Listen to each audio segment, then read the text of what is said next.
এখন আমরা আছি তারানগর এলাকায়।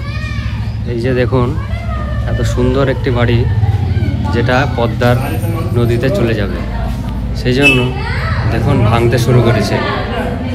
দেখুন কত সুন্দর করে টাইলস, কত সুন্দর করে সাজানো বাড়ি, সেই বাড়ি এখন চলে যাবে পদ্মা নদীতে। এই যে দেখুন এত সুন্দর, যে দেখুন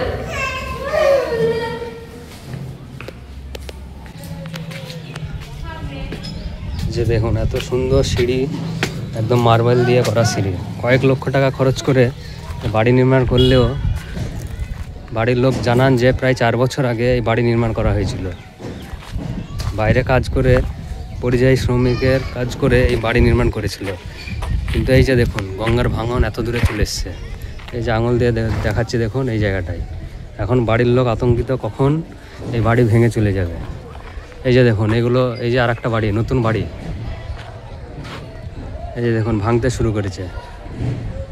এত সুন্দর সুন্দর বাড়ি এখন পদ্মা নদীরতে তলিয়ে যাচ্ছে একের পর এক। এই যে আর একটা বাড়ি দেখুন একদম পদ্মা নদীর কিনারায় চলে এসছে। এই যে দেখুন এই বাড়িটা, হয়তো আজ রাতে বা বিকেলের মধ্যে এই বাড়িটাও চলে যাবে। গ্রামের লোক জানান যে এই যে এলাকাটা দেখছেন, এই যে আঙুল দিয়ে দেখাচ্ছে যে এলাকাটা, এই এলাকাটা পুরোটা গ্রাম ছিল, কিন্তু এখন সব তলিয়ে গিয়েছে জলে তলায়। প্রায় এখন অবধি প্রায় 150-র ওপরে পরিবারের বাড়ি চলে গেছে, আরও কত যাবে তার কোনো ঠিক ঠিকানা নেই। এই যে দেখুন এই বাড়িটার ঠিক পাশেই সামনেই রয়েছে রাস্তা, তারপর পাশেই রয়েছে মসজিদ। এই মসজিদটা হয়তো কোনো দিন পদ্মা নদীর তলায় চলে যেতে পারে। এই যে কারণ এলাকাবাসী যা বলছে যে একদিনে 10টা-12টা করে বাড়িঘর চলে যাচ্ছে। ভাঙন এতটাই মারাত্মক রূপ ধারণ করেছে যে এত দূর আসতে হয়তো 1-2 দিনের মধ্যে মসজিদটাও হয়তো পদ্মা নদীর তলায় চলে যেতে পারে।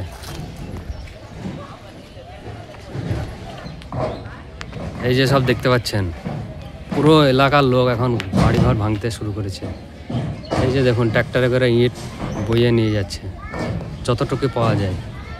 এই যে দেখুন এই যে 2তলা বিল্ডিংটা, এটাও পদ্মা নদীর তলায় চলে যাবে।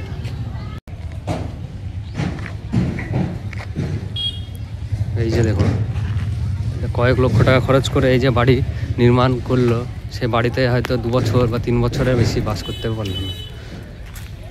আর এখানকার এলাকার লোক যেটা জানালো, বেশিরভাগ লোকই পরিযায়ী শ্রমিকের কাজ করে আজ এত কষ্ট করে এই যে বাড়ি নির্মাণ করলো, এখন এরা যাবে কোথায়? এদের পুনর্বাসনের কোনো নিশ্চয়তা পাচ্ছে না। এরা শুধুমাত্র একটি স্কুলে গিয়ে কোনো রকমে আছে।